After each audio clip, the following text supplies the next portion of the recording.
fanomanana ny fifidianana tsy nahafa-po ireo antoko politika ny fomba fiasan'ny CENI.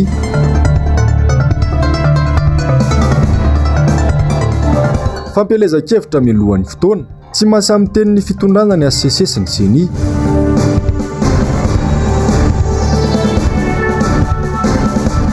Piasan'ny Ukraine mitaky ny fanesorana ny tale generalin'ny orinasa.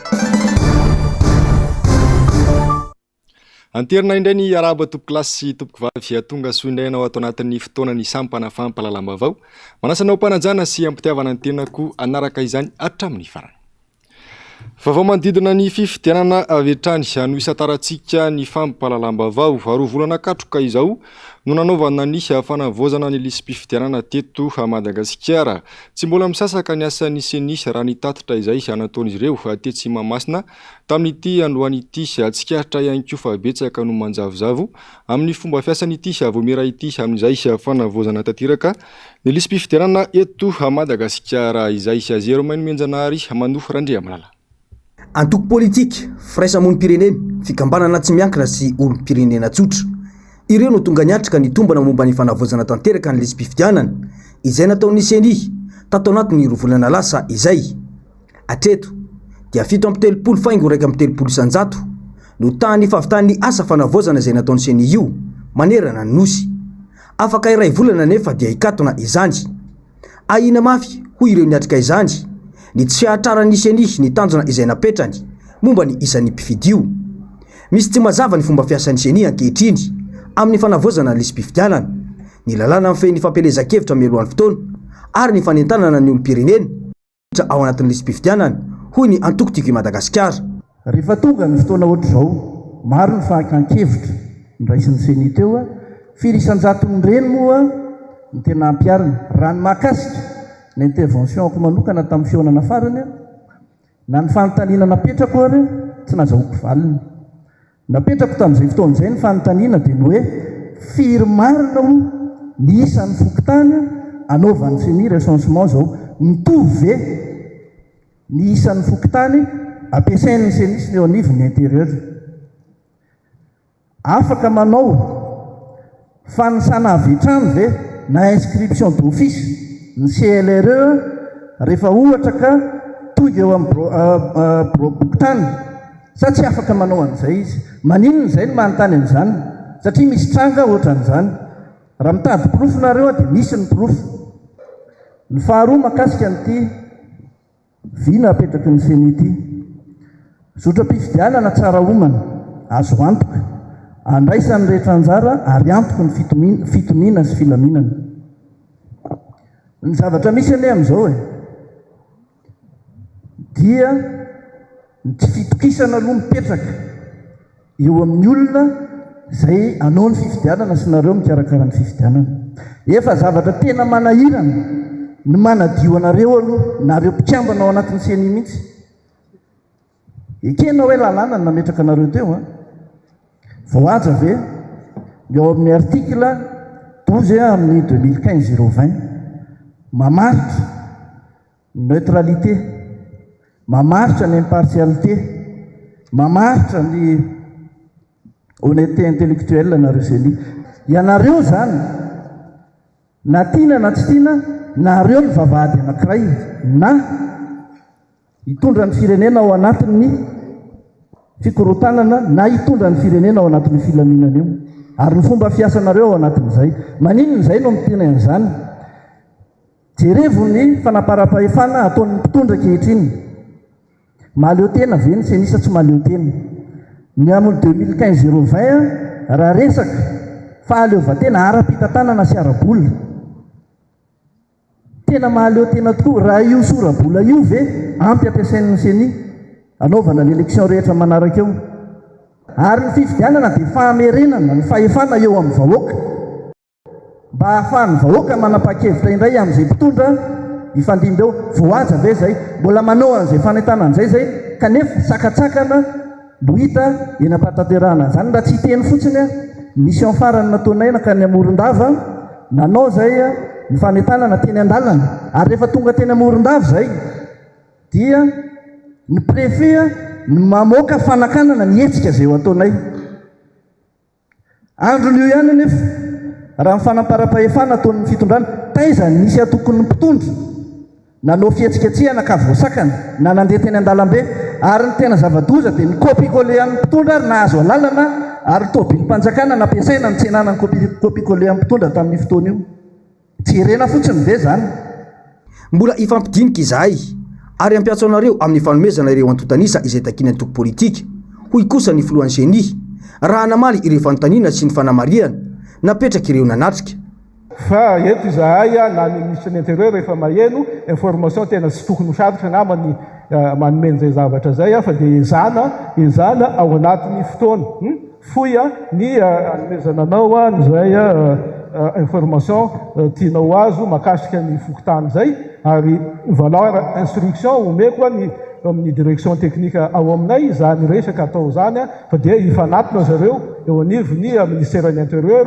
ary iantso anao anomeany zao ny isan'ny olona eo anivony isan'ny fokotany misy eto Madagasikara tsy vao izao no nampiantso mpanao politika sy nampivolo tahaka izao ny seni saingy hatreto dia tsy nazahoana valy teny mazava avy amin'ny voamera maleo tena io ho hatrany antoko politika indroa zay nametraka an'izay fanontaniana zay tsy mbola salanisa nangatahana tao anatin'izay fa isan'ny fokotany fotsiny firmarina ny isan'ny fokotany anaovan'ny seni recensement mitovy ve ny isan'ny fokotany au niveau an'ny seni sy ny intérieur mbola misy ve ny décret ataon'ny chef district zao amin'ny resaka zanapokotany tsy nahazahoana valiny zay ary mandraky ity ny androany dikan'izay ny anamarina na tsy anamarina n'iny statistika navoakan'ny seni iny sarotra ny anamarina an'izay satria na mibazy aingana ary tsy misy maninona moa ny mbola miandro fotoana fa tsy voavaly eo ny eo le izy fa hoe andraso aloha dia atsony ianao ampahafantarana an'izay nefa zay mibazy nanangananao an'iny resaka recensement iny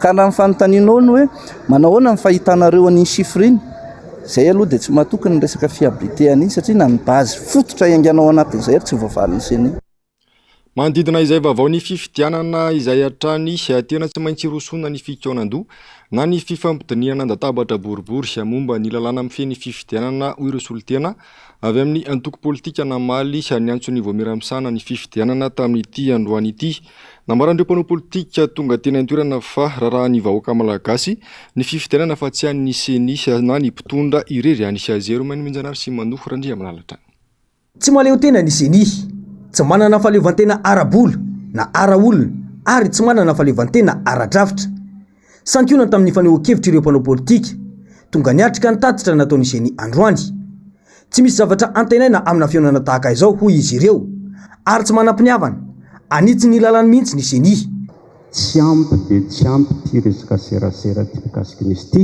ny communication maraina teo zany mbola ny telefony tany Majunga io fa resan'ny madame teo mbola tsy tonga any aminay zany Majunga vila io dia manao communication nefa ny seni indraindray miteraka polémique ohatra hoe anao recensement any amin'ny fonja lasa problème be eo amin'ny fiarahamonina faharoa any amin'ny toeram-piasana anga ozy ny olona ny any amin'ny toeram-piasana amin'ny privé nga tsy mody any amin'ny fokotany tamin'ity LFI ity zany dia 60 milliards fotsiny ny budget an'ny seni entina ianatrehana ny fifidianana zay ho atao amin'ny heritaona raha fahitana ny lalàna ndray matofilo sy ny lalam-panorenana dia misy fifidianana anankiroa tokony ho tanterahana amin'ny heritaona voalohany fifidianana filoham-pirenena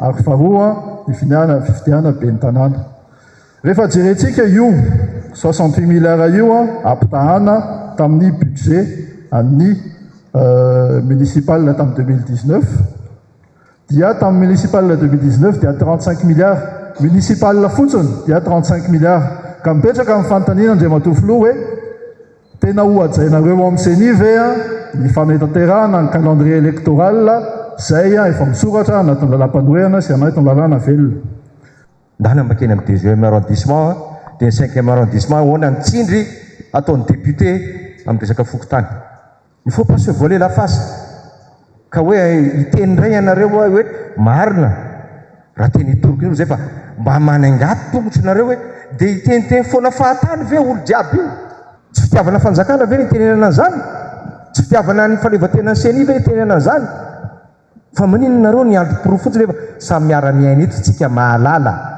ka farany dia ozy le resabola présidentielle tompoko au moins 160 milliards d'ariary non réactualisé zany anao satsy anao tsika lety motive nyty fitondrany ty manara-penitra zay tsy manaiky fifidianana au rabais monsieur le vice président miaratsiny aza atao an'zany zany ve ny efitra posaka tsika amin'ny communication zay ananan'eo re olona ny atao fa dia zay valiny eo zany dia tsika samitsika io ny teti-bola 45 milliards dia tsy fantatra hoe makaiza aloha io teti-bola io satria tsisy détail io dikan'io lany amin'io tsy fantatrao na inona marina na isy ampiasan'ny parti politique eo amin'ny fitondrana no voky amin'io na izy tsy fantatra zany io resaka fanambarahana misy an'izao tsisy dikany zany hoe tsy mitondra inona zany fivoriana ataon'ny seny io ho an'ny FFKM dia mbola miankina amin'ny fanapahan-kevitra aoriany tatitra izay ho ataon'izy ireo izay miatrika izany vao isy ny faneho-kevitra mahakasika izao fampionana sy fomba fiasany sy ny izao masolotena ny FFKM moa ny atrehana ny fionana teto androany dia amin'ny mampisehatra amin'ny raharaham-pifidianana satria zay navoaka ny komity foibe faefatra amby efapolo tany Ambatondrazaka farany teo dia andray anjara ao anatin'ny fanaraha-maso fifidianana ny FFKM dia noho izany zay nisany antony anankiray ny atrehan'ny FFKM ny atrikasa teto androany dia raha ny atrikasa natrehana teto aloha dia mitazana ny FFKM zany hoe tsy manana ny ambara hoe mety na tsy mety tsy afaka ny juge an'izay ny FFKM fa ao anatin'ny fotoana izay andraisan'ny FFKM anjara mavitrika amin'izay sehatra processus électoral izay no ilazany hevin'ny FFKM ary indrindra ihany koa moa ny filohan'ny FFKM no afaka miteny amin'ny anaran'ny FFKM ny amin'izay fomba fahitan'ny FFKM fa ny zavatra ho ataonay aloha hatreto dia manao ny tatitra eo anivon'ny filoam-piangonana sy ny braofoibe FFKM hoe tahaka izao ny zavatra nisy sy ny zotra izay fanarahan'ny seni mahakasika ny asany tao anatin'izay fotoana maromaro efa ny atrehan'ny refonte izay na ny atrehan'ny asa rehetra mahakasika ny fifidianana. Isan'ny notakin'ireo antoko politika nandritra ity fionana tamin'ny seni ny tokony irosoana amin'ny figonandom-pirenena tsy any governemanta irery ihany hoy izy ireo ny fifidianana fa any vahoaka malagasy ny fiarahan-drehetra mandrafitra andatabatra boribory ny lalam-pifidianana ihany no ampisy fitoniana mialoha mandritra ary aorin'ny fifidianana mba ho voka-pifidianana madio sy mangarahara ary ekendrehetra ho iantrana izy ireo no hivoaka andrasana moa ny tony satria nilaza ny seni fa voarain'izy ireo ny soso-kevitra. Fa mampametra-panontaniana ny mpanarabavao sy ny olom-pirenena ny momba ny fietra-pahefan'ny voamiramsana ny fifidianana na ny senisa sy ny fitsarana avo hamomba ny lalam-panorenana na ny ACC amin'ny fampiarana ny lalàna ho an'ny fitondrana ankehitriny na dia mbola tsy fotoana ny fampelezan-kevitra aza manko izao dia tsy misalasala manao izany any antoko eo anivon'ny fitondrana ary dia samy mijery fotsiny ny rehetra azy ireo mainy minjanary sy manohy randria malalatra reny dia tazamin'ny seni fotsiny tsy mahagaga ny fahefanam-panatanteraka raha hitazana nyreny satria izy no lehibe manatanteraka an'izay ary hitantsika tao anatin'iny fisehoana tany manan-karina ny vadin'ny filohan'ny seni nanatrika n'iny fotoana iny ny tiana horesahanao anatin'izay zany dia lasa mipetraka mihitsy ny aia hoe ny seni amin'izao fotoana ve tena anao fifidianana madiosa rafitra natsangana ampandany kandida ny fitondrana amin'ny fifidianana manaraka ho avy eo ka raha manontany ianao inona ray zavatra misy reny pré-campagne ve reny dia vokatry ny lalàna tsy misy zay ny takinay hoe réglementé io resaka pré-campagne io mba hahafahana mifehy ny eo amin'ny fitondrana hoe fa ahoana izy no afaka manao an'ireny fihetsiketsehana rehetra ireny firy volana melohan'ny fotoana maninona ny hafa ny tsy azo manao. Ijany eo amin'izay vaovao ny fifidianana izay hatrany isika mandeha araka ny tokony izy ny fanisana isan'ny mpifidy ao amin'ny komina Ambohitrimanjaka mampitaraina ny mpanao fanisana kosa nefa ny tsy fampian'ny fitaovana sy ny fandraisana karama Jessica Miray tahirinena. Roa volana izay no anombohan'ny fanisana ny mpifidy manirana ny nosy izany hoe iray volana sisa dia hifarana hatramin'izao anefa mbola betsaka ny komina sy ny fokontany sy misitraka akory ny fitaovana nampanantenainy. Ho an'ny Ambohitrimanjaka manokana miasa taratasy ny mpanao fanisana. Raha resaka fanisana raha fitaovana eny ampelantanan'ireo azaro esansera sy ny mpikirakira amin'ny resaka fanaovana refonte ny lisy mpifidianana io zany raha izay ny tononona sy nambaran'ny fitonam-panjakana dia tsy ampy fitaovana. Ny antony resaka tablety zany zao raha ny district Ambohidratrimo dia tsy mahasahana ny tablety ary efa nambara mihitsy zany tamin'ny ofisialy tamin'ny fivorianay ara-potoana fa tsy ampy tablety azo ny district Ambohidratrimo, zany hoe miasa tsoratra zany ireo mpanao tsy hoe ony fa tena hita amin'azy zany hoe mandray atsoratra direct amin'ny carnet na amin'ny brio nireo ankizy zay manao recensement io zany. Ankoatra ny tsy fahampiany fitaovana, mitarana ihany koa ny mpanao fanasana fa sady efa kely ny karamany mbola lavitra ihany koa no hakana azy. Isan'ny manao fitaranana amin'izany izao ny Sefokotany. Tsara ny mampahafantatra fa 700 ariary isaky ny mpifidy voaisa no karama raisy ny mpanao fanasana iray. Ny azao recensiera no araka fantsika hoe 700 ariary isaky ny mpifidy mahavita soni, izany hoe raha mahavita folo izy zany 3 arivo, mahavita 100 izy 3 alina. Zay fa ireo ndray zany fitaraina ny azao recensiera aloha zany hatreto tsy le fahakelezana fabetsana fa le fomba fandraisana azy ny fahatarany karama zany, ary efa raisina zany le tamin'ny karaman'izy ireo dia tsy makeny niveau'ny district koa no raisina izy ireo ny tamin'ny karama ka eritreretra tsara hoe avy any Ambohitrimanjaka izy s'est déplacé makeny Ambohidratrimo mba raha ihany zany ny aoko ny vany ny fahatarany ny tamin'ny karama, zany hoe tsy dia tena misy famatorana mazava moa zany fandaony tamin'ny karama ny azao recensiera raha ny sy hita moa zany, ary ny toerana andraisany azy ity moa zany tsy eny amin'ny eny amin'ny niveauan'ny commune Esany fa eny amin'ny niveauan'ny district chef-lieu-ny district. Iray volana mialoha ny farana ny fanasana araka izany na ny fitaovana aza tsy mbola vola amin'ny seny tanteraka. Ho tratraven'ny 3 volana anaovana manontolo ny fanasana manerana ny nosy. Vaovao manodidina ny orinasa Jirama kosa indray raha nampidirina ponja ireo mpiasa eo anivon'ny Jirama vokatry ny tombana nataon'ny ministra ny angovo dia mivoaka ihany koa ny vaovao ankehitriny fa nividy fiara ity ministra ity sy asaingy ny orinasa Jirama no mandoha ny vidin'io fiara io izay mitentina 7 tapitrisa ariary isam-bolana fa nodikidonana vola mpanjakana izany ka mendrika sazy mafy hoy izao nzaka Karatsetson Azeromany Minjanary sy Manoho Randriamanalatra. Iparitaka ny vaovao ankehitriny fa nanao fifanarahana tamin'ny orinasa mpanjakana Jirama ny ministry ny angovo Andry Ramarson. Voasoratra mazava ao anatin'ny taratasy miparitaka mirakitra ny fifanarahana io fa nasaina ny vidy fiara ity orinasa mpanjakana ity izay natao plaque rouge saingy misoratra amin'ny anarany ilay ministra. Ny Jirama no mandoa ny volan'ny fiara ampiasain'ny ministry ny angovo izay mitentina hatrany amin'ny 7 tapitrisa isam-bolana io mandritra ny 4 volana. Tokony isy ny fanadiadiana ary mendrika ny olona mpanambaka orinasa mpanjakana tahaka izao ny sazy any anatin'ny fonja. Hoy kosa ny mpaneho hevitra satria izao zavatra izao no atao hoe fanodikodinana vola mpanjakana.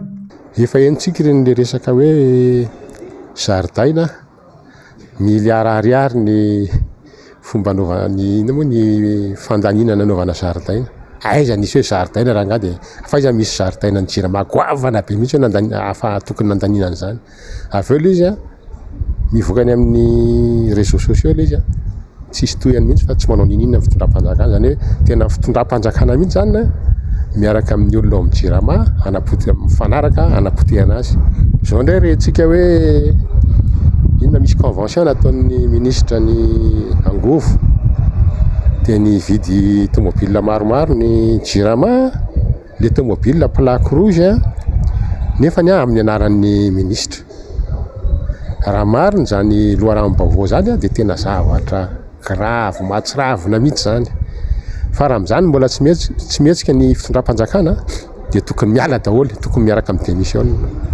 Misy resaka détournement bien public ange zany détournement vola ange zany satria amin'ny fomba ahoana hoe ny Jirama no mandoa tomobile nefa tsy amin'ny anaran'ny Jirama le tomobile fa nodikodonam-bola zany ary tokony migadra izay manao an'izany ka zay mangataka famotorana aingana dia aingana mikonfirme an'izany vaovao zany fa vaovao mahatsiravina zany satria zavatra ohatr'izany manapotika ny orinasa mpanjakana.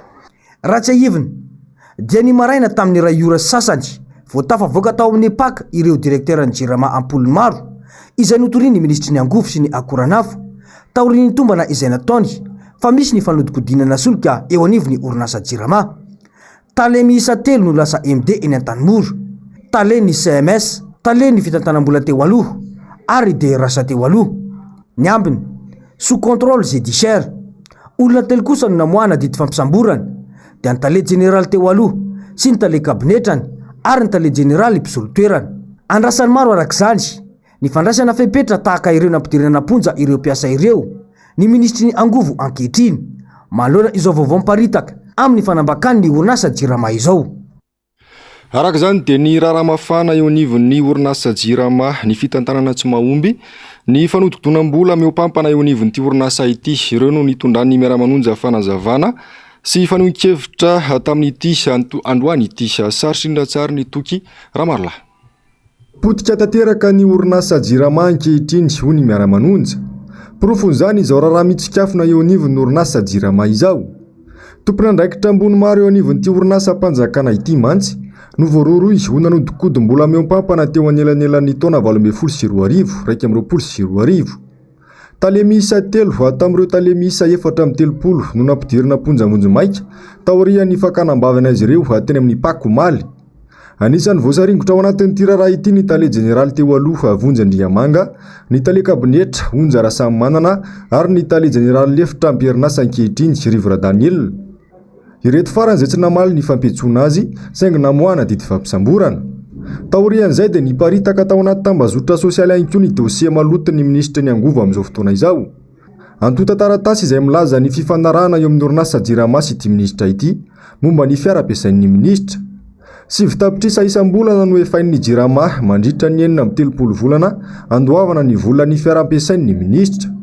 Tantely afa-drakotra tanteraka ity orinasa Jirama ity ankehitriny ho ny miara-manonja. Ao anatin'le orinasa perty io, potika io no misy fandaniam-bola miopampana. Fisavoritana zany ny zava-misy eo anivon'ny orinasa Jirama.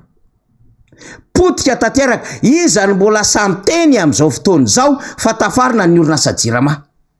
Ary izy amin'ny samy teny fa ny fihetsika ataon'ny mpitondra fanjakana amin'izao fotoana izao dia anadio, anatsara, anao redressement Jirama, anao assainissement eo anivon'ny Jirama raha ohatra ka miraitsy kombakomba amin'ny famotehana izany orinasa Jirama zany. Ary manao vasale ny vola eo anivon'ny Jirama. Manao tantely afa-drakotra ny fitantanana an'izany orinasa Jirama zany ary mampirevy akamakama ao anatin'ny orinasa Jirama. Donc raha miteny le mpitondra zao fotoana zao fa ny teo aloha namotika dia ozytsika hoe tsy tsara teo ny tena zay zareo. Satria zao zavatra hitantsika eo analoton'ny orinasa Jirama zao dia tsy fahita nandritry ny 10 taona. Tsy vitan'ny fangalarana solika manodikodina amin'ny alalan'ireo fourniture samihafa eo anivon'ny orinasa Jirama. Manao facture miopampana zay amin'ireo fitaovana tsy mihodina akory araka ny fifanarahana amin'ireo fournisseur sy manao indemnité miopampana fa mitsetitra amin'le orinasa amin'ny fampirevenana amin'ireo tompon'andraikitra samihafa zay mitantana an'izany ministera zany. Akoatra izay, lafinjavatra maro ihany koa no nitondran'ny miara-manonja famakafakana tamin'ity androany ity teo ny lafiny ara-tsosialy, ny ara-toekarena fa ihany koa ny lafiny ara-politika. Lafimba vahoafa tanteraka kosa indray miantso tsy misy fepetra ny anesorana ny tale jeneraly ny sekiraina ny mpiasa maro loatra ny tsy fahaiza mitantana sy ny ampimamba ataon'ity mpitantana ity nandritra izay 12 taona ny tantanan'ny orinasa izay hoy ireo mpiasa Jessica Miray Tahirinena. Ny volana martsa 14 no nanomboka nandray ny fitantanana ny orinasa sekiraina ny tale jeneraly Abel Tsai rahalahy ny prime-ministra Christian Tsai. Tao anatin'ny 12 taona izay tsy nitsahany totongana ny fitantanana, tsy misy intsony mihitsy ny fikojakojana ny fitaovan'ny orinasa. Mitentana 7 miliara ariary ny fatiantoka tao anatin'ny iray taona. Miziriziry tsy miala nefa mitantana, ny mpiasa efa 10 volana tsy mandray karama, mody tambazana varitsinjo rehefa manao fitakiana. Nomeny fanjakana vary 520 kilo ny mpiasa sekiraina tamin'ny 13 août 2022. Aketo ny fanjakana mbola metretra fa mbola tsy lany io vary 25 kilo tamin'ny efa bolana lasa, efa sahirana mpiasa efa lany io vary io. Dia mangataka vonjy somba afaka midébloquer vary avy amin'ny BNJRC ny mpitondra fanjakana. Mangataka vonjy fa tegna sahirana mpiasa. Ny mpiasa voatery nagnalan'ny zanany amin'ny fianarana fa tsy afaka mampianatra zanaka intsony, tsy maloha fatrano Jirama, tsy afaka mitsabo tena sahirana mpiasa. Hatramin'izao, minitsy maheno ny antsoantso ny mpiasa ny mpitantana, Tsy nisy intsony mihitsy moa ny fifampiresahana teo amin'ny rotonta hatramin'ny 20 Novambra 2024. Ny tena mahagaga amin'ny mpiasa, ny mpiasa ambony mahazo fisondrotan-karama hatramin'ny 100 isan-jato. Mpiasa ambony nahazo fisondrotan-karama 100 isan-jato izy, fa rehefa mahazo zareo dia mba mahazo ihany zay zao tamin'ny zoma nahazo karama, fa ny anay dia mbola fisondrotan-karama tamin'ny 2018 no iaignany, fa izy samby izy fa hanonitra karama tamin'ny herintaona 2021 dia nisondrotra karama 100 isan-jato na dia io sekireny agnatin'ny krizy lalina misy amin'izao io. Mangataka ny alan'ny mpitantana farany izay anaraka izany ny mpiasa. Tsy ho tafariny intsony ity orinasa ity raha mbola iabelitsay no mitantana. Zay no vahaolana mety sahaza amin'izao ny fangalana fanoloana ny tali generaly, satria zay mahita na vola otriny na amin'ny conteneur aza zarana ty amin'ny sekireny, omena sekireny ho ampiasainy hoe subvention ho an'ny sekireny, dia tsy hay tali generaly io ny mitantana an'io, satria mba maromaro ihany zay vola ny ramina tamin'ny banky na niposaina tamy amin'ny regny mpiara-momby nantoka tantsambo regny, fa tsy mitondra vokatsoa ho an'ny sekireny le izy. Akoatra ny karama izay mampitarena amin'ny mpiasa, tsy misitraka fisotrondronoana ihany koa ny mpiasa efa retirety satria tsy mahavoalola-tsakemoka ny orinasa. Efa betsaka izay antsona atao mikasika ity orinasa sekireny ity izay. Tsy misy mihitsy anefa na dia kely aza hatramin'izao ny fandraisana andraikitry ny fanjakana. Nikatona tamin'ny fomba ofisialy androany ny fankalazana ny 20 taona ny sin'ny Akademia Malagasy izay isan'ny zokiny indrindra aty amin'ny kontinanta afrikanina, manana anjara toerana lehibe amin'ny fampandrosoana sy ny fikarohana ny maha-malagasy ireo akademisianina misandraka manerana nosy ireo raha ny fanazavana. Havitra solon-lehibe Mathieu Prince. Foto-kevitra lehibe nentina ny hoe sehatra avy lenta hifampizarana amin'ny rehetra ny fahalalana ny Madagasikara sy ny Malagasy. Nandritra izay tao-pijoroana izay, maro ny akademisianina nikaroka sy nanatsara ny fikarohana ny fomba malagasy sy ny teny malagasy. 5 taona lasa izay no nivoaka ny raki-bolana raki-pahalalana. Isy ihany koa ny edisiona faharoa izahana hivoaka ny taona ho avy mikasika ny voam-bola-tsehatra miisa 9 fanatsarana io raki-bolana efa nivoaka io. Maro ny sehatra efa nanaovana fikarohana ka namoahana voam-bola-tsehatra ny fizahantany, ny fandraharana ary ny fanabeazana efa azo ndrehitra jifaina ihany koa. Misy ny sokajy efatra ao anatin'ny Akademia Malagasy dia ny hay kanto sy ny hay laza, ny hay fitondra sy ny hay fiainana mifandraika amin'ny maha-olona sy ny tantara, ny hay raha fototra na ny hoe science exacte ary ny hay raha ampiarana na ny science appliquée. Maro ireo mpikambana no misehatra ao anatin'ireo sokajy maro ireo izay mitotaly 200 manerana ny nosy. Notontosaina tetsy amin'ny foiben'ny Akademia Malagasy teto Tsimbazazany maraina teo ny famaranana ny fankalazana ny 20 taona nijoroany rehefa avy nosokafana ny volana febroary teo. Nanamarika azy zany dia ireo lay velakevitra samihafa natao teto Antananarivo, hitantsika teo zany fa ny teto Antananarivo no vitsindrindra amin'ity fankalazana ity zany. Manarakaraka zany ny tany Mahajanga dia avy eo dia tany Fianarantsoa dia ny betsaka indrindra dia tamy zany ny betsaka indrindra tany Fianarantsoa dia avy eo ndraiky koa zany ny tany Toliara ny betsaka indrindra.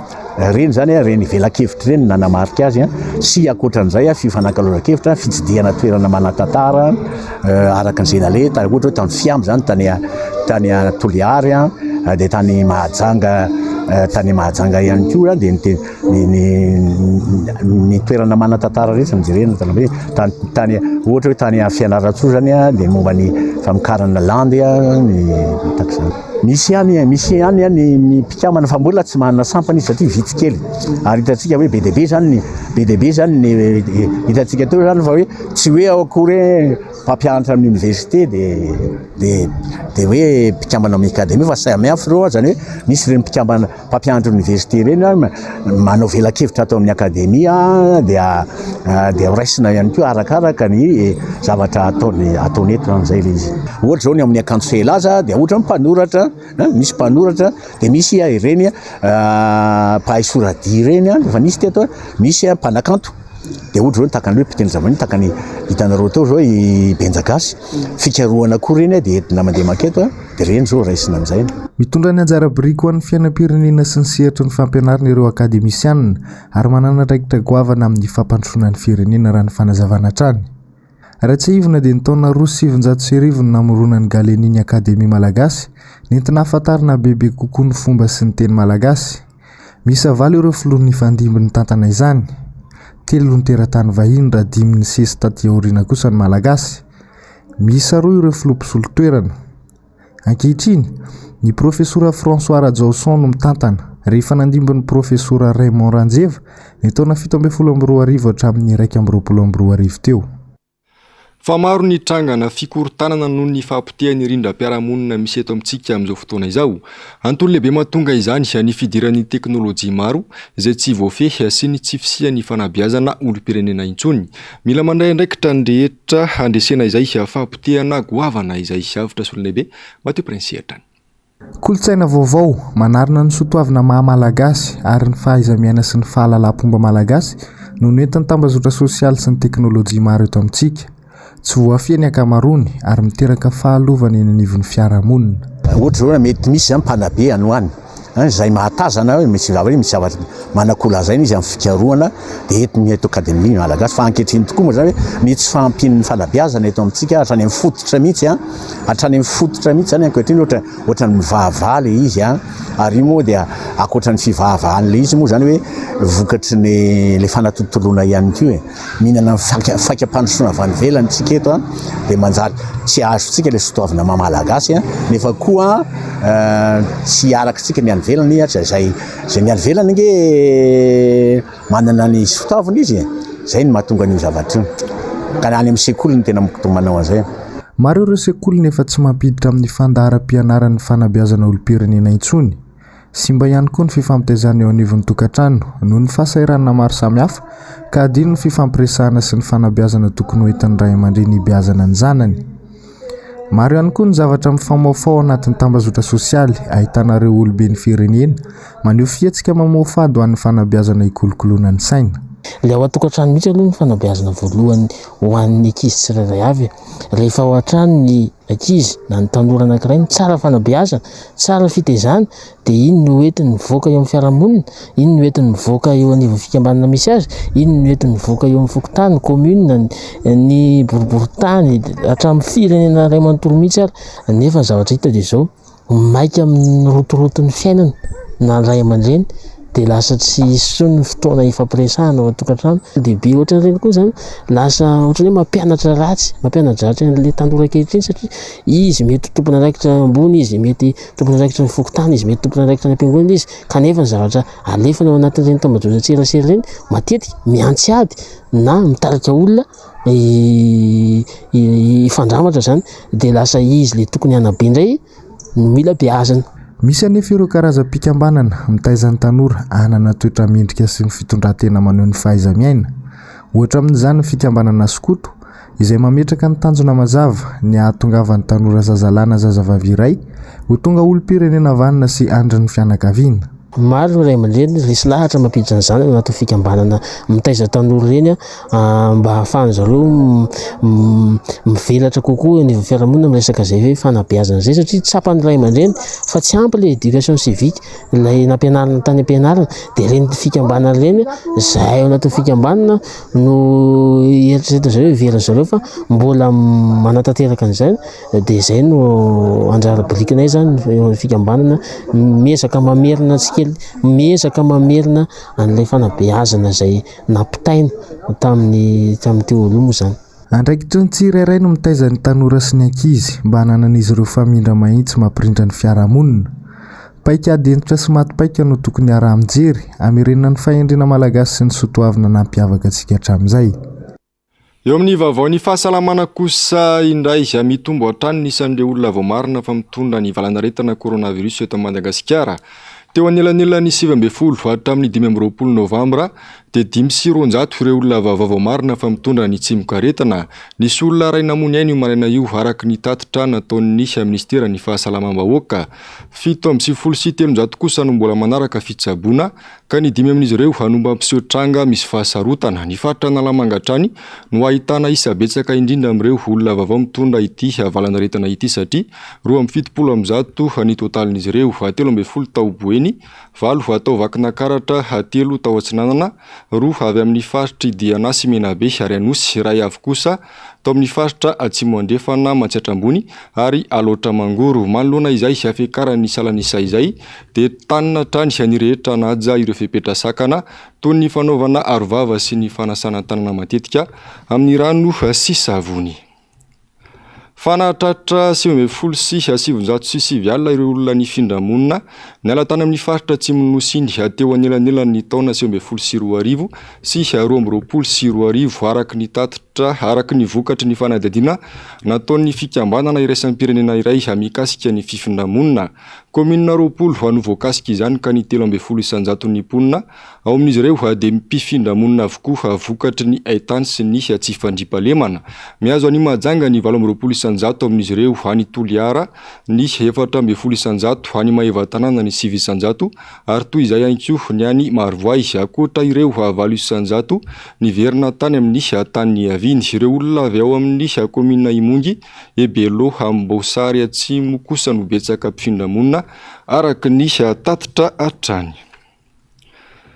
Fa nanao tatitra mikasika ny asa vitan'izy ireo tamin'ny taona 2020 ny teo anivon'ny Braomaliotena miady amin'ny kolikoly na ny Bianco any Fianarantsoa tamin'ny farany herinandro lasa teo iny.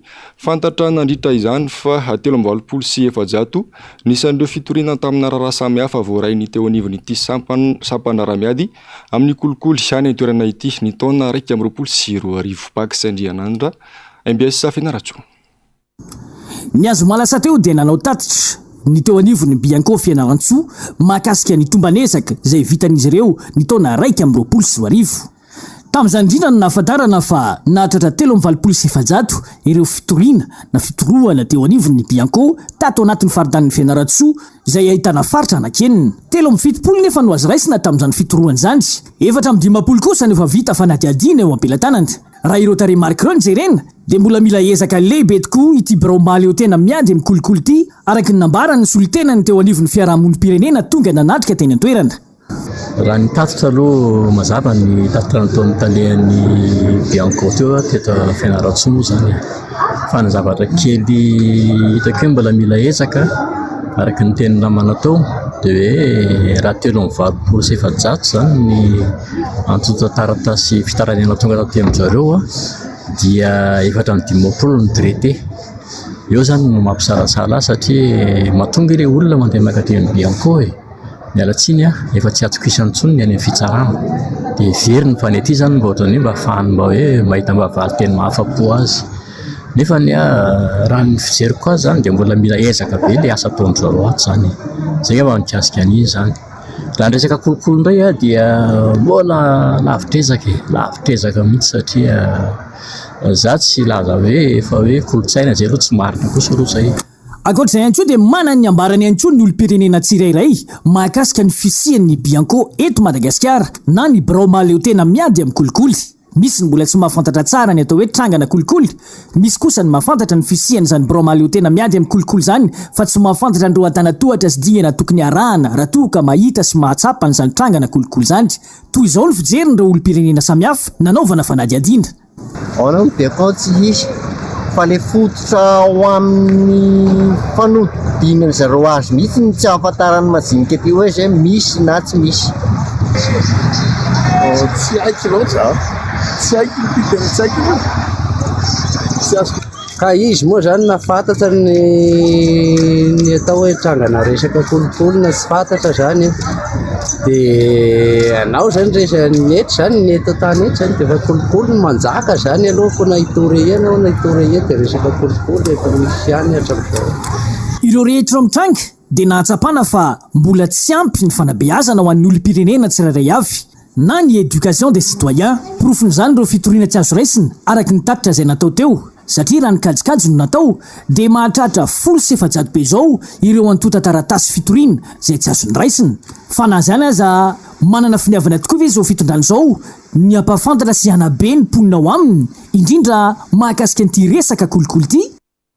Fa araky ny fampahafantarana ny voaka tany anaty tambazotra sosialy tany dia fantatra vavola mitentana 770 tapitrisa ariary hanona tokana nanamboarana ny tranobe ny serasera sy ny kolontsaina tao Morondava faritra Menabe izay nirodana tamin'ny asabotsy lasa teo.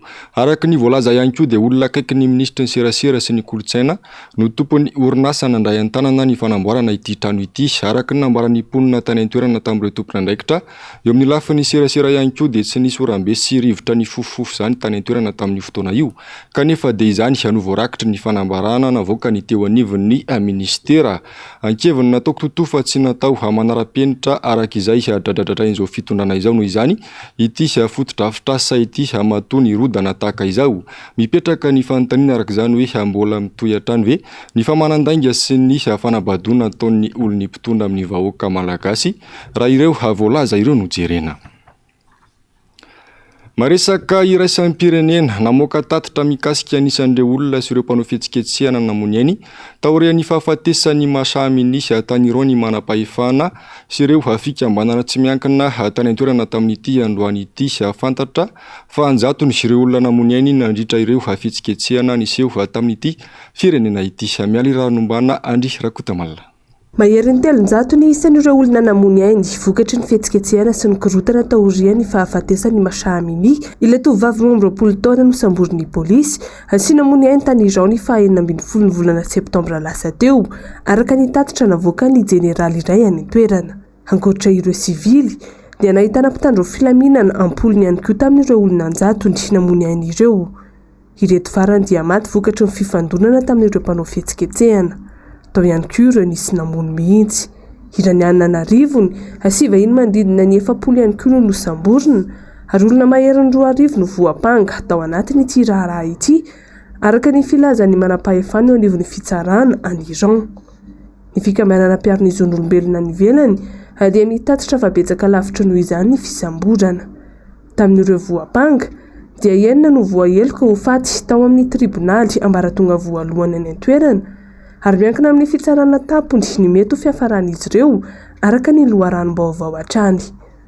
Ankoatra ity tatitra navoaka ny manam-pahefana iranianina ity dia namoaka ny isan'ireo olona namony ainy vokatry ny fihetsiketsehana nisy eo taorian'ny hafatesany ity tovovavy ity ihany koa fikambanana tsy miankina iray miaro ny zon'olombelona izay miorina ny Norvège io. Izy ireo izay nahita fa 770 farafakelo no maty vokatry ny herim-pamoretana nisy eo atao amin'ity firenena ity. Nambaran'ny fikambanana mpiaro ny zon'olombelona io hatrany fa mbola betsaka lavitra no isa navoaka ny manam-pahefana iranianina io ihany koa no isan'ireo olona voasambotra.